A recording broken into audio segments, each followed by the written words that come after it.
Well, David Bowie and I met in, I think it was '96. He came over to the studio and performed a number of things in my pieces over the years, and traveled around with my figures that we worked on together. What happened was he just called up out of the blue or emailed out of the blue and said, like, what are you doing this week? What are your plans? And I thought something was up, you know. And so I went over to his studio, signed the privacy papers, and then, you know, he revealed his master plan for shooting the video and releasing it on YouTube on his birthday, which is quite cool, at midnight. A man lost in time near Cardiff.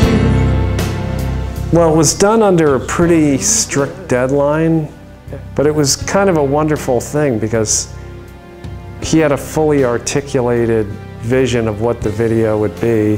Where are we now? Where are we now?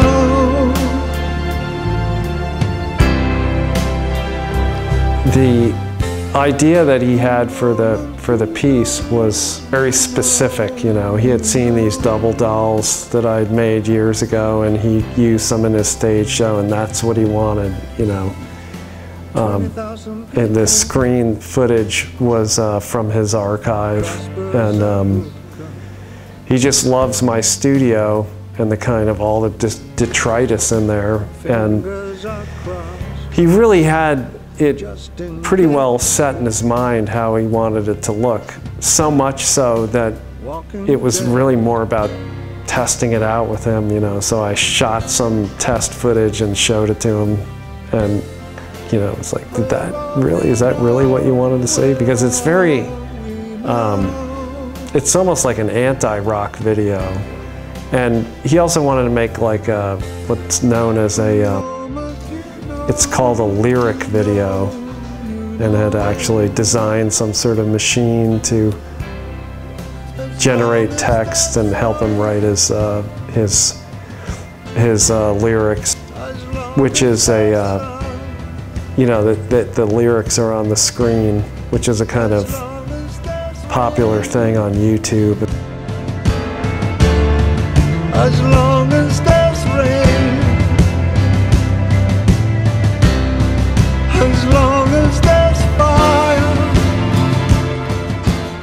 It was a very smooth collaboration, and you know, his fantasy took place inside my work, I guess.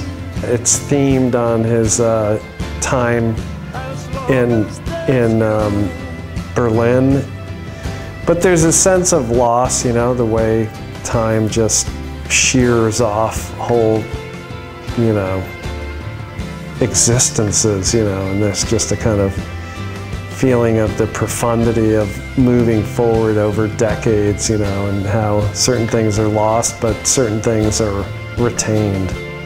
You know, I think it has some kind of transformative quality in his oeuvre. You know, he went there and made some of the best music ever. He put his finger on a kind of overlapping of personal history and public history. My wife, Jacqueline Humphries, is the other character in the video, and his kind of doppelganger there. And I think that he really wanted somebody to play off of, you know. So I kind of always thought of it as an old friend or, you know, companion or a memory character, but non-specific. She got to be the mystery woman.